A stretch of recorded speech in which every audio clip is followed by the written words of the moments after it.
Bapa, Putra, dan Roh Kudus. Amin. Allah yang penuh kasih. Kami bersyukur bahwa Yesus adalah Mesias, penyelamat penebus. Kami satu-satunya kepada Engkau Bapa. Dan di dalam Yesus semua kuasa Kau berikan kepadanya. Yesus adalah sakramen Allah. Bantu kami ya Bapa untuk memahami, menyelami, terlebih menghayati panggilan suci ini. Terpujilah namamu kini dan sepanjang segala masa. Amin. Para saudaraku terkasih dalam Kristus, Yesus adalah satu-satunya penyelamat. The only Savior to our Father. Penyelamat, penebus, dan menjadi perantara kita dengan Allah Bapa. Dan satu-satunya untuk sampai kepada keselamatan.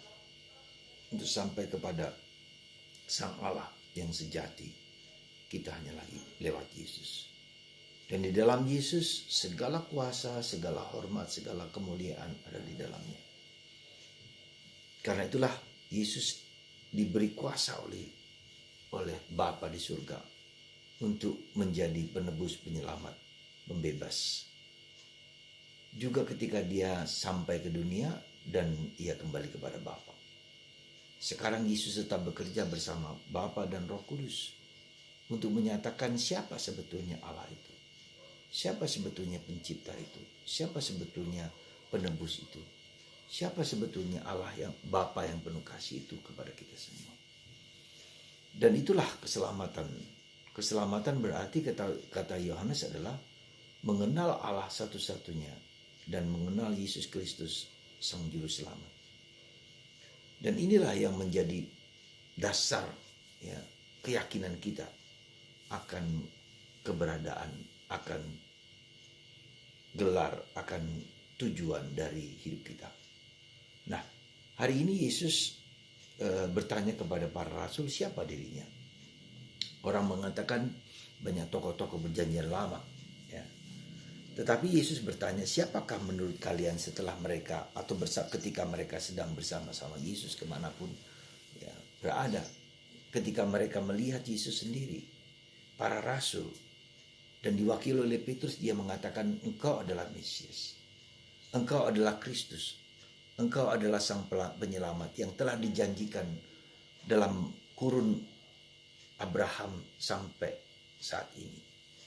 Jadi Yesus sudah dipersiapkan kehadirannya Sang Juru Selamat itu sudah ratusan tahun. Ya, mulai dari panggilan Abraham.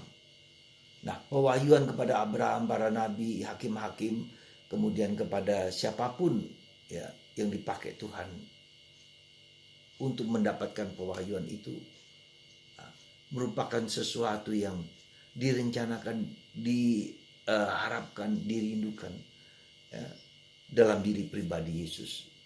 Maka Yesus adalah pemenuhan dari apa yang telah terjadi dalam perjanjian lama. Apa ini maknanya bagi kita, saudara? Maknanya bagi kita bahwa kita semua yang sekarang ini sebagai dikatakan sebagai dalam tradisi Yudeo-Kristian, ya, tradisi Yahudi mulai dari Abraham, ya, Ishak, Yakub dan seterusnya, para nabi dan sampai kepada kita. Tujuannya adalah supaya kita tahu siapa Allah itu. Ya. Tujuannya adalah supaya tahu bahwa Allah adalah penyelamat dan penebus yang ingin kita semua yang telah diciptakannya untuk kembali sampai kepada kebahagiaan dan keselamatan. Dan itulah adalah Allah kita. Jadi pewahyuan dalam diri para bapak bangsa, bapak gereja, dan semua para rasul, para nabi, dan seterusnya adalah supaya kita kembali kepada Allah di surga. Itulah keselamatan. Karena itu saudaraku terkasih dalam Kristus, mari kita mengenal Yesus, mengalami Yesus, menghidupi bersama Yesus. Dan kita bagikan kepada orang-orang yang belum mengenal Yesus sebagai satu-satunya yang dijanjikan dan diharapkan oleh perjanjian lama oleh Abraham.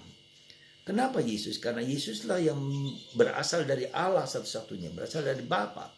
Dialah tanda sejati yang berasal dari surga diberikan kepada kita manusia. Nah, kalau ia adalah tanda satu-satunya yang berasal dari Allah, maka Kita wajib untuk mengenal, mengalami Yesus dalam relasi kita dengan Yesus. Ya, tidak ada cara lain. Kita mengenal, mengalami, merasakan Yesus sebagai juru selamat, sebagai penebus. Nah, setelah kita mengalami, kita bagikan kepada orang lain supaya orang lain juga diselamatkan. Itulah karya misi. Ya. Maka di luar Kristus tidak ada keselamatan. Kita membawa Kristus kepada orang-orang lain yang non-Kristen dengan cara yang baik tentu saja. Kalau mereka menerima syukur, kalau tidak pun tidak apa-apa, karena Yesus juga ditolak oleh orang Yahudi. Nah, jadi saudaraku terkasih dalam Kristus, demikian juga dengan kita mempunyai kewajiban untuk membawa Kristus kepada orang lain. Karena itulah kebenaran. Ya. Dan yang kedua, sebagai orang Katolik, kenapa kita juga harus membawa kebenaran itu di dalam gereja Katolik? Karena gereja Katoliklah gereja di mana Yesus lewat para rasulnya ya, menjanjikan adanya sang umat Allah. Ya. Maka kita sebagai orang Katolik memiliki tanggung jawab dan kewajiban juga untuk membagikan Kristus kepada orang-orang non-Kristen, tetapi juga membagikan Kristus dalam gereja Katolik kepada orang-orang non-Katolik. Ya. Karena Katolik adalah universal.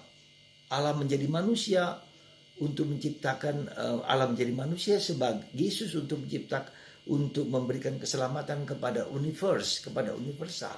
Ya. Jadi karya Yesus adalah karya abadi untuk semua manusia, untuk siapapun. Mereka mengakui atau tidak mengakui bukan soal. Tetapi yang penting adalah karya Yesus untuk siapapun, untuk semua manusia. Dan itu terjadi dalam gereja Katolik. Katolik artinya universal, kataholos. Maka Katolik menjadi sesuai dengan apa yang diminta oleh Yesus sendiri. Universal. Karya Yesus adalah untuk orang lain, untuk siapapun beriman atau tidak beriman. Ya. Dan Katolik adalah membawa warta gembira tentang universal itu, bahwa dia adalah universal, kataholos, untuk semua bangsa, tidak untuk suku-suku tertentu, tidak untuk kelompok-kelompok tertentu, tidak untuk sekte-sekte tertentu. Dan itulah menjadi kekuatan kita sebagai orang Katolik, bahwa kita sekali lagi percaya pada Yesus Sang Juru Selamat. Sang Juru Selamat ini menetapkan gereja Katolik sebagai sarana, sebagai jalan, sebagai rahmat, sebagai tanda, sebagai sakramen Allah untuk keselamatan semua manusia. Saudara, percayalah kepada gereja Katolik. Di dalam gereja Katolik rahmat itu muncul dan kita memiliki kewajiban untuk membagikan kepada siapapun. Tuhan memberkati Anda dan memberkati kita semua supaya kita terus bermisi. Misi tidak hanya pergi ke Afrika kepada orang-orang yang orang-orang yang tidak percaya pada Kristus, tapi justru sekarang ini di dunia ini orang-orang yang hidup bersama kita yang di luar gereja Katolik untuk menyatakan kebenaran yang sejati. Tuhan memberkati Anda semua. Bapa, Putra, dan Roh Kudus. Amin.